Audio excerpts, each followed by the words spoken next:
শামসুন নাহার বেগমের কথা শুনে ঐশী রহমান বলেন, এখন চাইছে না, কয়েকদিন পর চাইবে। তারপর শামসুন নাহার বেগম বলেন, তোমার একটা মাত্র সন্তান, ছেলেটাকে দুষ্ট করে তুলে নিয়ে যাওয়ার পর বা কোনো ক্ষতি করার পর চাইলে হবে? আমার মনে হয় মায়া অন্য কোনো ছেলেকে ভালোবাসে, তাই জন্য আলভির সাথে সংসার করতে চাইছে না। চমকিত নয়নে সবাই শামসুন নাহার বেগমের দিকে তাকিয়ে থাকে। ওনার এমন কথা শুনে নাহার বেগমের রাগ উঠে যায়। তারপর বলেন, আপনি এসব কি বলছেন? না জেনে উল্টাপাল্টা কথা বলবেন না। শামসুন নাহার বেগম আবার বলল, উল্টাপাল্টা কথা বলবো কেন? সবাই এত করে বলার পরেও রাজি হচ্ছে না মায়া আলভির সাথে সংসার করতে। এর মানে তাহলে কি দাঁড়ায়? নিশ্চয়ই মায়া অন্য কাউকে ভালোবাসে, এজন্যই তো আলভির সাথে সংসার করতে চাইছে না। আলভি ফিরে আসবে ভাবেনি হয়তো, এখন সাহসের অভাবে কিছু বলতে পারছে না। আলতাফ মাহমুদ গম্ভীর স্বরে বলেন, আম্মা আপনি চুপ থাকুন। শামসুন নাহার বেগম আবার বলল, কেন চুপ থাকবো? মায়াকে জোর দিয়ে জিজ্ঞেস করে দেখবে, ও স্বীকার করবে ওর প্রেমিক আছে। মাহির রেগে বলে, মুখ সামলে কথা বলুন। আপনি কার সম্পর্কে এই কথা বলছেন জানেন? এই বাড়িতে এসে এই বাড়ির একমাত্র মেয়ের সম্পর্কে এমন মিথ্যা বলার সাহস আপনাকে কে দিয়েছে? বৃদ্ধ মানুষ বলে কিন্তু মাথায় তুলে রাখবো না আমি। আহনাফ মাহমুদ বড় ছেলের দিকে তাকিয়ে বলেন, মাহির উনি তোমার গুরুজন। তারপর মাহির আবার বলল, গুরুজন বলে কি মাথায় তুলে নাচবো? উনি কি বলছে শুনতে পাওনি তুমি? ঐশী রহমানের ভাই বলেন, মা এইসব কোন ধরনের কথা বলছো? উল্টাপাল্টা কথা না বলে মুখ বন্ধ রাখো। শামসুন নাহার বেগম আবার বলল, উল্টাপাল্টা কথা কেন বলবো? মায়া গত রাতে কোথায় গিয়েছিল জিজ্ঞেস কর। সারা রাত তো ওর রুমে ছিল না। এমন কথা শুনে উপস্থিত সবাই শক। ঐশী রহমানের পাশে মেহবুবা মেহের এসে দাঁড়িয়েছেন চিল্লাপাল্লা শুনে। কি হয়েছে বুঝতে না পেরে চুপচাপ দাঁড়িয়ে রইলেন। আলভির মামাতো ভাই বলে, কি বলছো এসব? মায়া ওর রুমে না থাকলে কোথায় থাকবে? তারপর শামসুন নাহার বেগম আবার বলল, গত রাতে মায়া তোমাদের কারো রুমে ছিল? আলভির নানা বাড়ি সবাই না করে শামসুন নাহার বেগম ঐশী রহমানের দিকে তাকিয়ে বলেন, মায়া কি তোমার রুমে ছিল গত রাতে?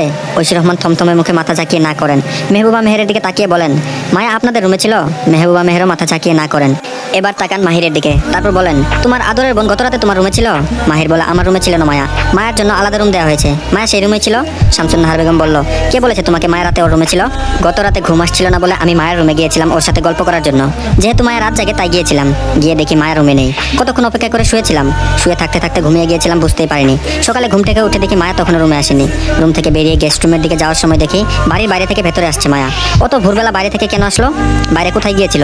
সারাত বাইরে কি করেছে? এমন কথা শুনে সবাই মায়ের দিকে তাকায়। মায়ের চোখ মুখ শুকিয়ে কালো হয়ে গেছে শামসুন নাহার বেগমের কথা শুনে।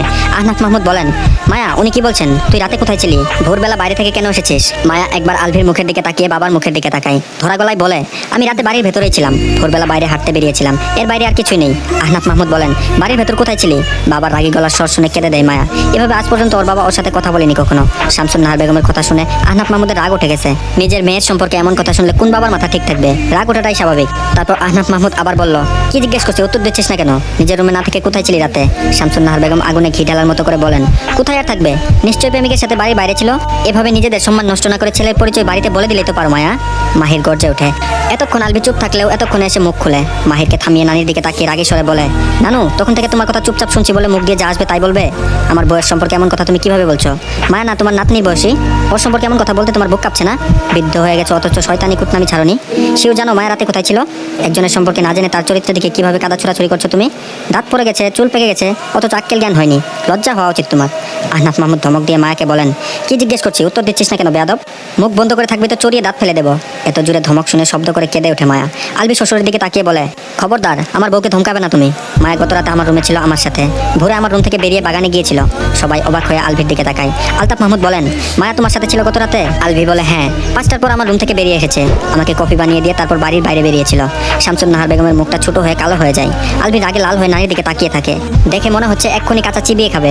আলভি স্পষ্ট বুঝতে পারছে এই বুড়ি মায়ের নামে কেন উল্টাপাল্টা কথা বলছে। সেদিন দাদির কাছে সব শোনার পর দাদির কথায় বহু কষ্টে নিজেকে সংবরণ করে রেখেছিল। আজকে তো এই বুড়ির পাকা চুল সব একটা একটা করে টেনে তুলবে। তারপরও শামসুন নাহার বেগম দমে না গিয়ে গলার স্বর চড়িয়ে বলেন, তুমি মিথ্যা কথা বলছো মায়ের দোষ চাপা দেওয়ার জন্য। আলভি রাগে লাল হয়ে চেয়াল শক্ত করে নানির দিকে কয়েক কদম এগিয়ে গিয়ে বলে, আজ যদি তুমি বুড়ো মানুষ না হতে তাহলে এক আছড়ে পেট ফাটিয়ে দিতাম তোমার। বয়স হয়েছে, গায়ের চামড়াও ঝুলে পড়েছে, কিন্তু মাথার ভেতরে এখনো শুধু শয়তানি। নামাজ কালাম তো বোধহয় কখনো পড়ো না। আল্লাহর ভয়ও নেই মনে, অথচ মুখে ধর্মের বলি ঝাড়ো। এক পা তো কবরেই চলে গিয়েছে, আরেক পা আছে জমিনে, তবুও কুৎসার ওটাও। মায়া কি করেছে তোমার? তোমার কোন জমির পাকা ধানে মই দিয়েছে? ঘরের টাকা চুরি করে এনেছে নাকি তোমার সংসার দখল করে নিতে চেয়েছে? কোনোটাই তো করেনি। তাহলে কেন সবসময় মায়ের পেছনে লেগে থাকো? ইচ্ছে তো করছে তোমাকে কাঁচা চিবিয়ে খেতে। বুড়ো মানুষ বলে আজ বেঁচে গেলে, নয়তো খবর ছিল আজ। এতক্ষণ চুপ থাকা ঐশী রহমান কাপা গলায় বলেন, মা তোমার সমস্যা কি বলো তো? এক কথা তোমাকে কতবার বলেছি তবুও বুঝো না। তুমি মেয়ের জামাইয়ের বাড়ি এসেছো, ঘুরবে ফিরবে খাবে গল্প করবে, অথচ তুমি মায়ের পেছনে লেগে সবার আনন্দটুকু বিষিয়ে দিচ্ছ। এত মানুষের সামনে তুমি নিজের সম্মান নষ্ট করছো, এটা কি তোমার ভালো লাগছে? ভবিষ্যতে এদের সামনে মুখ দেখাবে কিভাবে? শামসুন নাহার বেগম মাথা নিচু করে বসে রইলেন। উপরের রুমে যারা ছিল সবাই আলভির রাগে গলার স্বর শুনে নিচে নেমে এসেছে। আলভির রাগে কাঁপছে। ওর নানি যে এতটা নিচে নামতে পারে দুঃস্বপ্নেও ভাবিনি। কিভাবে পারলো ওর বউয়ের নামে এসব বলতে? মায়েকে অপছন্দ করে ঠিক আছে, তাই বলে এসব বলবে? একজন মানুষের চরিত্রের দিকে আঙুল তোলা ছোটখাটো কোনো কথা নাকি? ওর তো ইচ্ছে করছে ওর নানিকে ধরে মনে রাগ মিটিয়ে উত্তম মধ্যম দিতে। একে তো বুড়ো মানুষ, তার উপর আবার নানি হয়। রাগ উঠলেও সেভাবে কিছু বলতেও পারছে না। ঘুরে দাঁড়ায় নানার দিকে তাকিয়ে, তারপর বলে, এই বুড়িকে কিছু করার আগে আমার চোখের সামনে থেকে সরাও। তোমার ছোট নাতনিও যেন আমার চোখের সামনে না আসে। আলভির মুখে শেষের কথাগুলো শুনে সবাই লীরার দিকে তাকায়। এই বজ্জাত মেয়েটা আবার কি করেছে? লীরা মাথা নিচু করে বড় বোনের পেছনে দাঁড়ায়। সবাই এভাবে তাকাচ্ছে কেন? আলভি এমন কথা বললো কেন ওর নামে? সেদিনের পর তো কিছু বলেনি মায়াকে। আলভিকেও তো কিছু বলেনি। লীরার বাবা অগ্নিদৃষ্টি নিক্ষেপ করে আছে লীরার দিকে। দেখে মনে হচ্ছে ওই চোখ দুটো দিয়েই ভস্য করে দেবে। শুকনো ঢুক গিলে মাথা নিচু করে দাঁড়িয়ে রইলো। আলভি আবার তাকায় নানির দিকে। আগের মতোই রাগী তেজি সরে বলে, নিজের নাতনিকে যদি এতই ভালোবাসো তাহলে নিজের জামাইয়ের সাথে বিয়ে দিয়ে নিজের কাছে রেখে দাও সারা জীবন। তবু অন্য সংসারে আগুন লাগাতে আসবে না। ড্রয়িং রুমে বসে থাকা কারো মুখে কোনো কথা নেই। সবাই চুপচাপ বসে আছে, দাঁড়িয়ে আছে। আলভি মায়ার দিকে তাকায়। মায়ার ফর্সা নাক, গাল, চোখের এরিয়া লাল হয়ে গেছে। দু চোখ বেয়ে গড়িয়ে পড়ছে শ্রবণধারা। রাগে মাহিরের চোখ মুখ লাল হয়ে আছে। আলভি মায়ের সামনে দাঁড়িয়ে বলে, ওঠো। মায়া ওঠে না। আলভির দিকে তাকায়ও না। আলভি হাত বাড়িয়ে দিয়ে বলে, সোফা থেকে ওঠো। মায়া তবুও কিছু বলে না। আলভির চলে যাওয়া মেজাজ আরো চলে যায়। জোরে ধমক দিয়ে বলে, ওঠো। কি বলছি কানে যাচ্ছে না? আলভির ধমকে ড্রয়িং রুমে সবাই কেঁপে ওঠে। শামসুন নাহার বেগম ভয় পেয়ে জড়সড় হয়ে যান। মায়া শব্দ করে কেঁদে দিয়ে উঠে দাঁড়ায়। আলভি মায়ের এক হাত নিজের হাতের মুঠোয় পুরে নিয়ে সিঁড়ির দিকে এগিয়ে যায়। সিঁড়ির গোড়ায় দাঁড়িয়ে থাকা কয়েকজন সরে দাঁড়ায়। আলভি লাল চোখে লীরার দিকে একবার তাকায়। রুমে এসে ধারাম করে ডোল লাগায় আলভি। এত জোরে শব্দ হয় যে মনে হচ্ছে পুরো বাড়ি কেঁপে উঠলো। ভয় পেয়ে আবার কেঁপে ওঠে মায়া। নিচে থাকা সকলে স্পষ্ট শুনতে পেয়েছে এত জোরে লাগানো ডোরের শব্দ। আলভি মায়াকে টেনে এনে বেডের উপর বসায়। টিস্যু হাতে নিয়ে মায়ের চোখ গাল মুছিয়ে দেয়। পানির বোতল হাতে নিয়ে পানি খাওয়ায়। তারপর আগের মতোই রাগে সরে বলে, আমি কিছু বললেই তো চেটাং চেটাং করে কথা বলো। মুখ খোলার আগেই উত্তর রেডি করে রাখো। তাহলে এখন কি হয়েছিল? ওই বুড়ি যখন এত কিছু বললো উত্তর দিলে না কেন? তখন মুখের মধ্যে সুপার গ্লু লাগানো ছিল নাকি? মায়া বলে না কিছু। আলভি আবার বলল, বুড়ি যখন এত বড় মিথ্যা কথা বললো সকলের সামনে তখন বুড়ির চুল টেনে ছিলে না কেন? মানুষের কথা শুনে এমন চুপ করে থাকো বলেই তো তারা কথা বলার সুযোগ পায়। মায়া বলল, একবার দুবার বললে কি এদের লজ্জা হয়? কতবার বলবো? একবার ছেড়ে দুবার কিছু বললেই তো হইচই করে সবাই বেয়াদব উপাধি দিয়ে দেয়। বাবা মা শিক্ষা দিতে পারেনি সেই কথাও বলে। কি করবো তাহলে? আলভি বলল, কথায় কাজ না হলে হাত দিয়ে দিবে। হাত দিয়ে কাজ না হলে খুন করে ফেলবে। পরেরটা আমি দেখে নেব। তারপর মায়া বলল, কি দেখবেন? আমার বদলে আপনি জেল কেটে দেখবেন কেমন লাগবে? আলভি বলল, হ্যাঁ। মায়া রাগে চোখে আলভির মুখের দিকে তাকিয়ে থাকে। আলভি এক কদম এগিয়ে এসে মায়াকে নিজের সাথে মিশিয়ে নিয়ে বলে, তখন এত জোরে ধমক দেওয়ার জন্য সরি। ভালোভাবে কিছু বললে শোনো না কেন? মায়া বলল, শোবেন না আমাকে, দূরে সরুন। আলভি ছাড়ে তো নাই, উল্টো আরো শক্ত করে ধরে। তারপর বলে, আজকের পর কেউ কিছু বললে তার গোষ্ঠীর পিন্ডি চটকে দিয়ে আসবে, সে যেই হোক না কেন, শুধু আমি বাদে। ঐশী রহমান কিছু না বলে কিচেনে চলে আসেন। ঝরঝর করে কেঁদে ওঠেন। ওনার পেছন পেছন মেহবুবা মেহেরও কিচেনে চলে এসেছেন। তিনি ঐশী রহমানকে সান্ত্বনা দিয়ে বলেন, তুমি কেন কাঁদছো ঐশী? ভুল তো তুমি করনি, তাহলে তুমি কেন কাঁদবে? কান্না বন্ধ করো। ঐশী রহমান বলল, মাফ করবেন আপা, আমার মায়ের জন্য মাকে এত কষ্ট পেতে হলো। আমি সত্যিই বুঝতে পারিনি মা এমন কিছু করবে বা বলবে। মেহবুবা মেহের ঐশী রহমানের চোখের পানি মুছিয়ে দিয়ে বলেন, পাগল মেয়ে, এভাবে কেন কাঁদছো? মাপ চাইতে হবে না। তোমার মাকে পরে বুঝিয়ে বলে দিও, পরে যেন এমন কাজ আর না করে। মাহিদ, মাহির আর তোমার ভাইয়া কি ভীষণ ক্ষেপে আছে। ঐশী রহমান আবার বলেন, সবাইকে আমি আজকেই পাঠিয়ে দেবো এই বাড়ি থেকে। এটাও বলে দেবো ওনারা যেন আর কোনোদিন এই বাড়িতে না আসে। মেহবুবা মেহের বলল, পাগল হয়েছো নাকি তুমি? ওনারা এমনিতেও আগামীকাল চলে যেতে চাইছে, এখন আর এমন কিছু বলবে না তুমি। লীরার বাবা ওর মায়ের দিকে তাকিয়ে বলেন, যাও ব্যাগ গুছিয়ে নাও, আর সবাইকে বলো ব্যাগ গুছিয়ে নিতে। 10 মিনিটের মধ্যে রেডি হয়ে সবাই আমার সামনে আসবে। 10 মিনিটের বেশি সময় লাগলে সবাইকে রেখে চলে যাবো আমি। আলতাফ মাহমুদ কিছু বললেন না। রাগে ওনার মস্তিষ্ক টকবক করে ফুটছে। কত বড় সাহস ওনার বাড়িতে এসে ওনার ছেলের বউয়ের চরিত্র নিয়ে কথা বলে। আলতাফ মাহমুদ ঐশী রহমানকে বিয়ে করার প্রথম দিন থেকেই শাশুড়ি মাকে সেরকম পছন্দ করেন না, তার এমন স্বভাবের জন্য। সবসময় অন্যকে নিয়ে সমালোচনা করা, খুদ ধরা, খোঁটা দিয়ে কথা বলা সহ আরো অনেক খারাপ অভ্যাস ওনার মধ্যে ছিল, এখনো আছে। এর আগে আলতাফ মাহমুদ নিজেও শাশুড়ি মাকে সাবধান করে দিয়েছিলেন যেন দ্বিতীয়বার মায়াকে নিয়ে কিছু বলার সাহস না করে, কিন্তু এবারেও এসে এমন কিছুই করলেন। এই মহিলা জীবনেও শুধরাবে না। আহনাফ মাহমুদ গম্ভীর স্বরে বলেন, এখন কেউ যেতে পারবেন না, আগামীকাল যাবেন সবাই। লীরার বাবা মাথা নিচু করে বলেন, মাফ করবেন বেআই। আহনাফ মাহমুদ বলেন, এরকম কথা বলবেন না। লীরার বাবা বলল, আর থাকা সম্ভব না, যদি ভাগ্য নিয়ে আসে তাহলে আবার কোনো একদিন আসবো, আজকে যেতে দিন। তারপর আহনাফ মাহমুদ আবার বলেন, কোনো কথাই শুনতে চাই না আমি, আপনারা আজকে যাচ্ছেন না। আলভির নানা সোফা ছেড়ে উঠে এসে আহনাফ মাহমুদের পাশে বসেন। আহনাফ মাহমুদের 2 হাত ধরে অপরাধীর ন্যায় বলেন, মাফ করবেন বাবা, অনেক বড় অন্যায় করে ফেলেছে। আহনাফ মাহমুদ আলভির নানার হাত ধরে বলেন, এভাবে বলবেন না, আপনি আমার বাবার বয়সী। আলভির নানা আবার বলল, এখানে আর থাকতে পারবো না বাবা, সেই মুখ নেই আমাদের, আপনি আর থাকার জন্য বলবেন না আমাদের। আহনাফ মাহমুদ বলেন, তাহলে অন্তত খাবার খেয়ে যান সবাই, রান্না প্রায় হয়ে এসেছে বোধহয়। আলভির নানা বলল, আচ্ছা। আলভির নানা স্ত্রীর দিকে আগুন চোখে তাকান, একবার বাড়িতে ফিরতে পারলে হয়, তারপরে এই বুড়িকে গরম তেলে ভাজবেন। জীবনে আজ অব্দি কারোর সামনে কখনো মাথা নিচু করতে হয়নি, কারো কাছে মাপ চাইতে হয়নি আল্লাহ তাআলা ব্যতীত। এই বুড়ির কথার জন্য পুরো বাড়ি মানুষের মাথা নিচু হয়ে গেছে।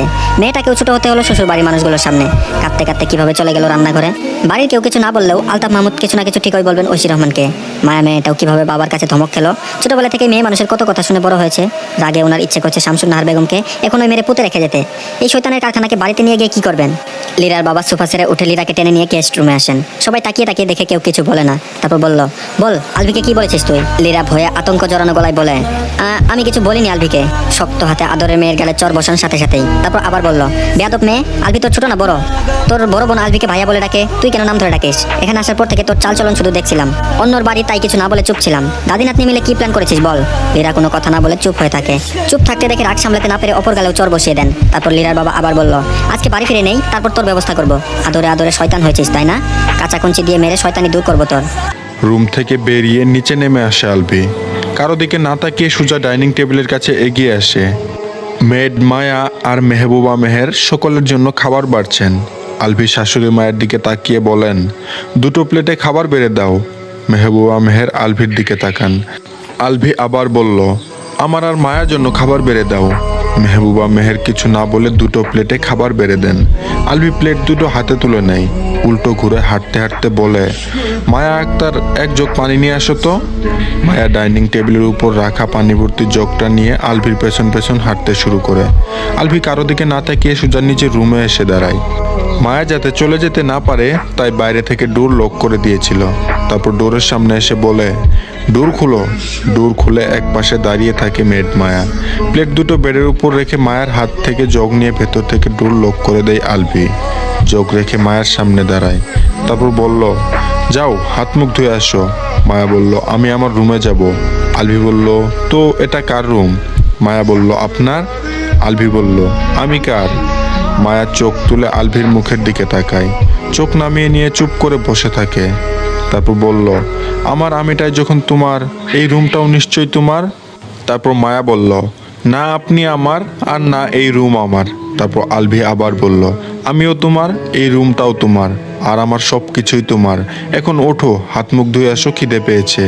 মায়া বলল, আপনাকে খেতে নিষেধ করেছে নাকি আমি? আলভি বলল, বউ না খেয়ে থাকলে আমি কিভাবে খাবো? মায়াকে উঠতে না দেখে আবার বলে, আমার কিন্তু রাগ হচ্ছে মায়া, ধৈর্যের পরীক্ষা নেবে না, ওঠো। মায়ার হাত ধরে টেনে বেড থেকে নামিয়ে দাঁড় করায় আলভি। তারপর হাত ধরে টেনেই ওয়াশরুমে নিয়ে আসে। ওয়াশরুমে এসে চুপচাপ দাঁড়িয়ে থাকে মায়া। আলভি হাতে পানি দিয়ে মায়ের মুখ ধুয়ে দিতে শুরু করে। তারপর মায়া বলল, আরে আরে কি করছেন, ভিজিয়ে দিচ্ছেন কেন? আলভি বলল, ভালোভাবে বলছি শুনছো না কেন? মায়া বলল, সরুন। আলভিকে সরিয়ে দিয়ে মায়া নিজেই হাত মুখ ধুয়ে নেয়। শয়তান লোক, দিল তো জামাটা ভিজিয়ে। রুমে এসে বেলকনি থেকে টাওয়েল এনে মায়ের দিকে বাড়িয়ে ধরে আলভি। তারপর আলভি বলল, হাত মুখ মুছে নাও। মায়া বলল, লাগবে না। আলভি বলল, এমন ঘাট তেরা কবে থেকে হয়েছে বলো তো? কথায় কথায় খালি তেরামি। মায়া কিছু বলার আগে আলভি নিজে মায়ের হাত মুখ মুছিয়ে দেয় জোর করে। টাওয়েল সোফার উপর ছুঁড়ে দিয়ে মায়াকে পাজাগুলে তুলে বেডে বসিয়ে দেয়। খাবার ভর্তি একটা প্লেট মায়ের সামনে দিয়ে অন্যটা নিজের সামনে নিয়ে বসে। মায়া বড় বড় চোখ করে তাকিয়ে আছে আলভির দিকে। প্লেট থেকে একটা চিংড়ি মাছ তুলে আলভি নিজে এক কামড় খায়। তারপর মায়ের চোয়াল চেপে ধরে বাকিটা মুখের ভেতর পুরে দিয়ে মুখ বন্ধ করে দেয়। তারপর আলভি বলল, খাওয়া শুরু করো বউ। আলভির মুখের দিকে তাকিয়ে থাকতে থাকতে মুখের মাছটুকু চিবুতে শুরু করে মায়া। আলভি কয়েক লুকমা ভাত খাওয়ার পরেও দেখে মায়া এখনো নিজের প্লেটে হাত দেয়নি। ভাত মাখিয়ে পুনরায় মায়ের চেয়াল শক্ত করে চেপে ধরে মুখের মধ্যে ভাত পুরে দেয়। আবার ভাত মাখতে মাখতে বলে, হাত দিয়ে খাবে না, আমার হাতে খাবে বললেই হয়, এভাবে চুপচাপ বসে আছো কেন? মায়া কিছু না বলে নিজের প্লেটের দিকে তাকায়। এত খাবার কিভাবে খাবে? আলভি আবার ভাত তুলে মায়ের মুখের সামনে ধরে। তারপর মায়া বলল, আমার হাত আছে। আলভি বলল, তো খাচ্ছ না কেন তাহলে? মায়া বলল, এই যে খাচ্ছি এখন। মায়া নিজের হাতে খেতে শুরু করে। আলভি আর কথা না বলে খাওয়ায় মনোযোগ দেয়। খেতে খেতে মায়ের মুখের দিকে তাকায়। মায়া মাথা নিচু করে চুপচাপ খেয়ে চলেছে। মায়ার ভাবমূর্তি এমন যে ও ব্যতীত আর কেউ নেই এই রুমে। ওর সামনে যে আস্ত একটা মানুষ বসে আছে সেদিকে তাকাচ্ছে না পর্যন্ত। আলভির নানা বাড়ির সবাই রেডি হয়ে ড্রয়িং রুমে এসে দাঁড়িয়েছে। শামসুন নাহার বেগমের মধ্যে সেরকম কোনো ভাবান্তর নেই এখনো। লজ্জায় অপমানে তার ছেলে মেয়ে সহ সবাই নুয়ে গেছে, আর তিনি এখনো সিনা টান করে দাঁড়িয়ে আছেন। আলভির নানা সবাইকে দাঁড়াতে বলে আলভির রুমের দিকে এগিয়ে আসেন। ডোর নক করতেই ভেতর থেকে আলভির গলার স্বর শোনা যায়। আলভির নানা বলে, নানা ভাই আমি এসেছি। আলভি মায়ের দিকে তাকায়। মায়া বেডের উপর গুটিয়ে বসে আছে চুপচাপ। বেড থেকে নেমে ডোর খুলে দেয়। তারপর আলভি বলল, কোথায় যাচ্ছ? আলভির নানা বলে, চলে যাচ্ছি। আলভি বলল, আজকেই? আগামীকাল না যাওয়ার কথা ছিল? তারপর আলভির নানা আবার বলল, মায়া কোথায়? আলভি বলল, ভেতরে আসো। ভেতরে প্রবেশ করে দেখেন মায়া মাথা নিচু করে বসে আছে। নাম ধরে ডাক দিতেই মুখ তুলে তাকায়। চোখ মুখ এখনো ফোলা ফোলা। মায়াকে দেখলেই ওনার ভীষণ মায়া হয় সেই প্রথম থেকেই। আগে যখন ওই মেয়ের বাড়িতে আসতেন তখন ওই দেখতেন মায়া মলিন মুখে ঘুরে বেড়াচ্ছে, চুপচাপ এক কোনায় বসে আছে। মেয়েটা মাঝে মধ্যে হাসতো, হাসলে কি সুন্দর যে দেখায় বলার বাইরে। তারপর আলভির নানা আবার বলল, মায়া আমরা চলে যাচ্ছি, পারলে তোমার এই বুড়ো নানাকে মাফ করে দিও। আমাদের জন্য তোমাকে এত কথা শুনতে হলো, কষ্ট পেতে হলো। আগে যা হয়েছে ভুলে যাও, নতুন করে সবকিছু শুরু করো। তখন তুমিও ছোট ছিলে, আলভিও ছোট ছিল। ভুলটা ছিল তোমাদের পরিবারের, ভুল আলভিরও ছিল, এটা সত্যি কথা। আলভি যখন সবকিছু ঠিক করতে চাইছে, ওকে একটা সুযোগ দাও। এভাবে আর জেদ ধরে থেকো না। মায়া শোনে সব কথা কিন্তু বলে না কিছু। একবার শুধু আলভির দিকে তাকাই, আলভি ওর দিকেই তাকিয়ে আছে। আলভির নানা বলেন, আমার সাথে একটু নিচে আসো তো। মায়া তাকিয়ে রইল মুখের দিকে। তারপর আলভির নানা আবার বলে, একটু দরকার আছে, 2 মিনিট সময় দিলেই হবে। মায়া বেড থেকে নেমে দাঁড়ায়, ওড়না ঠিক করে নেই। তিনজন একসাথে রুম থেকে বেরিয়ে নিচে নেমে আসে। মায়াকে শামসুন নাহার বেগমের সামনে দাঁড় করান আলভির নানা। তারপর আলভির নানা বলল, সবকিছুর জন্য মায়ের কাছে মাপ চাও। শামসুন নাহার বেগম কিছু না বলে সরে যান। তারপর আবার বলে, কি বলেছি কানে যাচ্ছে না কথা? মাপ চাও মায়ের কাছে। শামসুন নাহার বেগম কিছু না বলে গেটের দিকে এগিয়ে যান। কিছুতেই এতগুলো মানুষের সামনে এই মেয়ের কাছে মাপ চাইবেন না। মায়া মাথা নিচু করে দাঁড়িয়ে রইল। আলভি গলা ছেড়ে বলে, বুড়ো বয়সে এখনো মনের মধ্যে শয়তানি আর অহংকারে পরিপূর্ণ। বাঁচবে আর কদিন, মরার আগে তওবা করে আল্লাহর কাছে মাপ চেয়ে নিও। নামাজ কালাম পড়ে দিনের পথে এসো। বেঁচে থাকতে যা করেছো কবরেও জায়গা হবে কিনা আল্লাহ তাআলা ভালো জানেন। মানুষের নামে গীবত গাওয়া, সমালোচনা করা, মিথ্যা দোষারোপ করা, চরিত্র নিয়ে কথা বলা ছেড়ে দিও এসব। এখনো সময় আছে, ভালো হয়ে যাও। শামসুন নাহার বেগম বাড়ি থেকে বেরিয়ে যান। আস্তে আস্তে সবাই বেরিয়ে যায় বাড়ি থেকে। ঐশী রহমান বাবার কাছে এগিয়ে আসেন। তারপর আলভিন নানা আবার বলল, মা রে, মাফ করে দিও। আমরা তোমার মাথা নিচু করে দিলাম পুরো বাড়ি মানুষের সামনে। যদি কোনো দিন আমাকে দেখার ইচ্ছে জাগে তাহলে যেও আমার বাড়িতে। ঐশী রহমান বলল, তুমি আবার এসো। আলভিন নানা বলল, সেই মুখ তোমার মা রাখেনি আর। ভালো থেকো, সকলের খেয়াল রেখো। ঐশী রহমানের চোখ দুটো টলমল করে ওঠে। আলভিন নানা আবার বলল, নানা ভাই এদিকে আসো। আলভি এগিয়ে আসে নানার কাছে। বাইরের দিকে এগিয়ে যেতে যেতে বলে, মায়াকে বেশি বেশি চাপ দিও না, ওকে একটু সময় দাও। অনেক দিনের ক্ষত তো, শুকাতে একটু সময় লাগবে। তোমার মায়ের কাছে যা শুনলাম তাতে আমি এটাই বুঝতে পারলাম যে তোমার অনুপস্থিতিতে ওকে অনেক কিছু সহ্য করতে হয়েছে। এটা বাংলাদেশ, এখানকার কিছু সংখ্যক মানুষের স্বভাবই অন্যকে খোঁচা দিয়ে কষ্ট দিয়ে কথা বলা। এসব করে হয়তো এরা পৈশাচিক আনন্দ পায়। জোর জবরদস্তি কিছু না করে আস্তে আস্তে ঠান্ডা মাথায় ওকে বুঝাও। তারপর আলভি বলল, আমার কোনো কথা শুনতেই চাই না, আমার সামনেও আসতে চাই না। আলভির নানা আবার বলল, তাহলে তুমি কিছু না বলে মায়ের কথাগুলো শোনার চেষ্টা করো। ওর অভিযোগ, অভিমান, কষ্টগুলো বোঝার চেষ্টা করো। ওর মন হালকা করার চেষ্টা করো। মন হালকা হলেই নরম হবে। কথা বলতে বলতে গাড়ির সামনে এসে দাঁড়ান। সব শয়তানের কারখানা এক গাড়িতে উঠে বসেছে। গাড়ি বেরিয়ে যায় বাড়ির গেট পেরিয়ে। বাড়ির সবাই ড্রয়িং রুমে এসে বসে। মায়া নিজের রুমে চলে যেতে চাইলেও আহনাফ মাহমুদ যেতে দেননি। আলভি এসে বসতেই তিনি আলভির মুখের দিকে তাকান। বাকি সবাই ও আলভির মুখের দিকে তাকিয়ে আছে। আলভি কপাল ফ্রুকুচকে সকলের দিকে একবার দৃষ্টি বলিয়ে নেয়। এভাবে তাকিয়ে আছো কেন সবাই? মায়া মাথা নিচু করে বসে আছে। আহনাফ মাহমুদ আলভিকে বলেন, গত রাতে মায়া সত্যি সত্যি তোমার রুমে ছিল? আলভি বলল, হ্যাঁ। তারপর আহনাফ মাহমুদ আবার বলেন, সারা রাত ছিল? আলভি বলল, হ্যাঁ। মাহিদ বলল, ভাইয়া তুমি না বললে তোমার রুমে পড়ে গিয়েছিল রাতে, তাহলে মায়া কখন গেল? তারপর আলভি বলল, পরি চলে যাওয়ার পর আমি ব্যথা পেয়ে তোমাদের সবাইকে ডেকেছিলাম, কিন্তু কেউ শুনতে পাওনি আমার কথা। মায়া শুনতে পেয়েছিল, গিয়েছিল রুমে, তারপর আমার সাথেই ছিল। সেজন্যই তো দুষ্টুপুরি দ্বিতীয়বার আর আসার সাহস পায়নি। মায়া আলভির মুখের দিকে তাকায়। কত সুন্দর করে সাজিয়ে গুছিয়ে যে মিথ্যা কথা বলে এই লোকটা, কেউ বুঝতেই পারবে না সত্যি বলছে নাকি মিথ্যে বলছে। তারপর মায়া বলল, আমি রুমে যাই এখন। আহনাফ মাহমুদ বলল, যা। মায়া সোফা থেকে উঠে দাঁড়ায়, দ্রুত পায়ে সিঁড়ির কাছে এগিয়ে যায়। পেছন পেছন আলভি নিজেও দ্রুত এগিয়ে যায়। করিডোরে এসে মায়াকে ধরে জোর করে নিজের রুমে নিয়ে আসে। মায়া রেগে তাকায় আলভির মুখের দিকে। তারপর বলল, এখানে নিয়ে আসলেন কেন আমাকে? আলভি বলল, আজ থেকে তুমি এই রুমে আমার সাথে আমার কাছেই থাকবে। তারপর মায়া বলল, থাকবো না আমি। আলভি বলল, থাকতেই হবে। মায়া বলল, সকলের সামনে গিয়ে মিথ্যা বললেন কেন? আলভি বলল, মিথ্যা কোথায় বললাম? তুমি তো গত রাতে সারা রাত আমার সাথেই ছিলে। মায়া বলল, ছিলাম, সেটা তো আমিও জানি। সবাইকে ডেকেছেন, এটা মিথ্যা কথা ছিল না? পরি এসে মেরেছে, এটা মিথ্যা কথা ছিল না? আলভি বলল, তো কি বলবো, আমার বউ আমাকে মেরেছে, আমি বউয়ের ধাক্কা খেয়ে চিৎপটাং হয়ে পড়ে গিয়েছিলাম, বউ কামড় দিয়ে রক্ত বের করে দিয়েছে আমাকে। পাগল মনে হয় তোমার? বউয়ের হাতে মার খেয়েছি বলে নিজের মান ইজ্জত নিজেই পাঞ্চার করবো এতগুলো মানুষের সামনে? মায়া কিছু না বলে বেডের উপর বসে রইল। আলভি আকাশের দিকে তাকিয়ে বিড়বিড় করে বলে, আমার কেন মনে হচ্ছে আমার বউকে আমার বাপ উস্কানি দেয়, বউয়ের পেছন কলকাঠি আমার বাপে লারে, আমার বাপে কিছু তো একটা নিশ্চয়ই করে। আলভি মায়ের সামনে এসে বেডে বসে, মায়া মুখ ঘুরিয়ে অন্য দিকে তাকায়। আলভি মায়ের গালে হাত রেখে জোর করে নিজের দিকে ফেরায়। আলভির হাত ছাড়ি দিয়ে সরিয়ে আবার অন্য দিকে তাকায়। তারপর আলভি বলল, এত তেজ কেন, শোয়ার আগেই সেট করে ওঠো। মায়া রেগে তাকায়। আলভি চোখ মুখ কাচুমাচু করে ইনোসেন্ট ছেলের মতো বলে, এভাবে তাকিও না, ভয় লাগে। মায়া বলল, আপনি কোন মাটি দিয়ে তৈরি বলুন তো? আলভি বলল, তুমি আর আমি সেম মাটি দিয়ে তৈরি। আলভি বলল, সরুন আমার সামনে থেকে। আলভি বেডের উপর উঠে দাঁড়ায়। মায়া আলভির দিকে না তাকিয়ে অন্য দিকে তাকিয়ে রইল। আলভি হেঁটে এসে মায়ের পেছন বসে, দুই পা ভাঁজ করে বসে, একটানে মায়াকে কুলের উপর তুলে নিয়ে শক্ত করে চেপে ধরে বলে, এবার পারলে কুল থেকে ওঠো।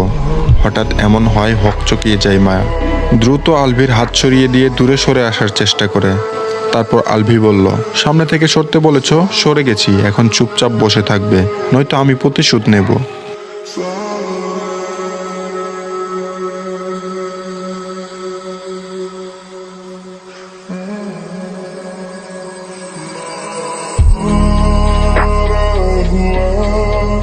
ना तुम